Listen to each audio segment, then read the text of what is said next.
This is Duke University. I think that it was definitely a very good cultural experience for us to get to go somewhere that was very different. So on a daily basis, especially for the females, we were essentially covered up for the most part in as lightweight clothing as possible.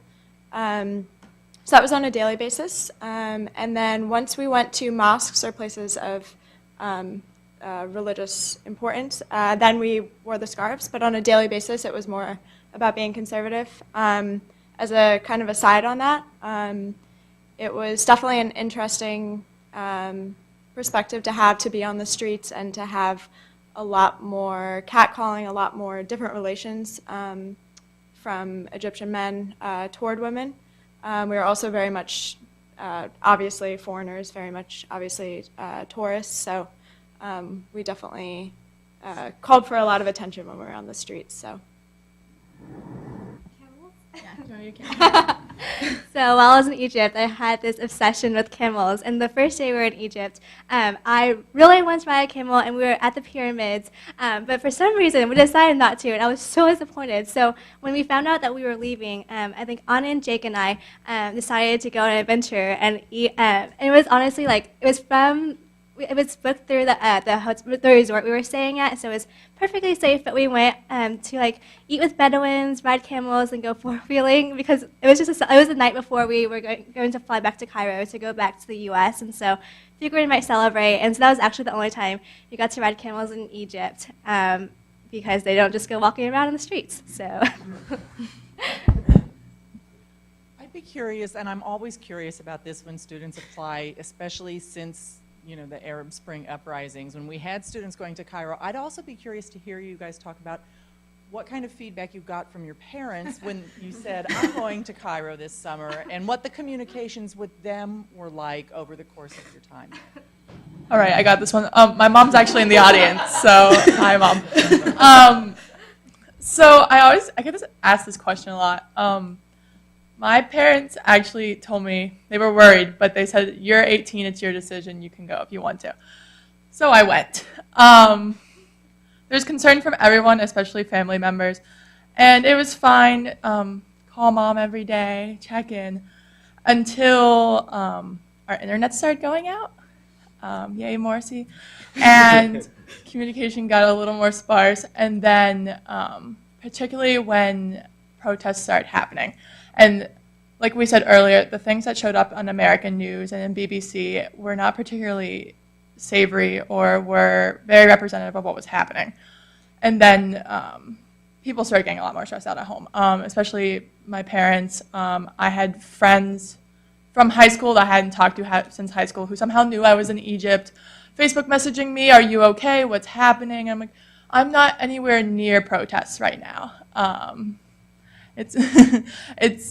We're safe in Sharm. So I feel like, even though I was talking to people, I feel like there's a big lack of communication because the way we saw things and perceived things, and having been in Cairo for a month, we thought this wasn't as dangerous versus people sitting at home in suburbia just watching it on CNN. And, sorry, Courtney. An interesting thing that my mom noted was that she was more worried for those first few weeks when we first got there because you kind of get there and yeah, there are rumblings, but you don't really understand what's going on, and kind of that fear from a parent's perspective that we, that not that we would ignore the danger, but that we would kind of do our own thing and let some things slide that you should probably be more careful about. And that once things started going downhill, that she was less worried because she knew all of a sudden there was this element of fear, element of so many people watching us and what's going on, that would kind of hinder us a little bit from going out and getting into any situations that we might not have realized beforehand would be that we should be a little bit more cautious with. So, and I think a big portion of it was like the Arab Spring that happened the year before, in that the region was much more discussed, I think, in like at least in the Western sphere than I know I had heard about much about it before the Arab Spring happened. So, at least for my parents, they were initially very worried in that they knew that like regimes were toppled left and right in like a span of some for a month, some still continuing as we speak. and that the region, though seemingly stable, isn't as stable as it seems. And so I know my parents were very worried at the beginning because they're like, why are you choosing to go here? There's uncertainty, which I think we all kind of went into this knowing there would be uncertainty. I mean, I had a very small thing in the back of my head saying, I wonder if we're actually going to finish our program, because, I mean, you never know. So I think that was one of the biggest things that played into my parents' kind of like worries, is that there's no way to know what's going to happen next in Egypt and in the rest of the Middle East. I think for me, ironically, when I was talking to my dad about applying to Cairo, he said, "Oh no, Egypt is pretty good. I wouldn't apply to Jordan because maybe Jordan looks a little bit unstable. Egypt is the place. They've already had their revolution. They should be okay." That turned out well.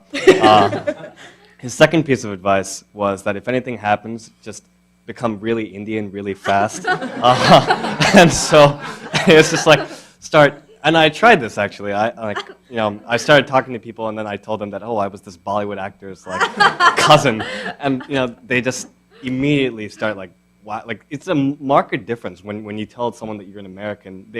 They like, certainly after you start talking to them, they start to understand okay, you are, and especially I don't necessarily look like the stereotypical American, and so it takes a while to convince them that okay, you're an American, you're not so terrible. But when I tried the Indian card, it was just, oh my God, we love, Bollywood movies are great, your food is wonderful, and then it's this whole new, so it's almost like, it's this, you can put on your little Indian Superman kind of clothes, and then just, walk through the streets sort of, feeling sort of that you'll be okay. So yeah.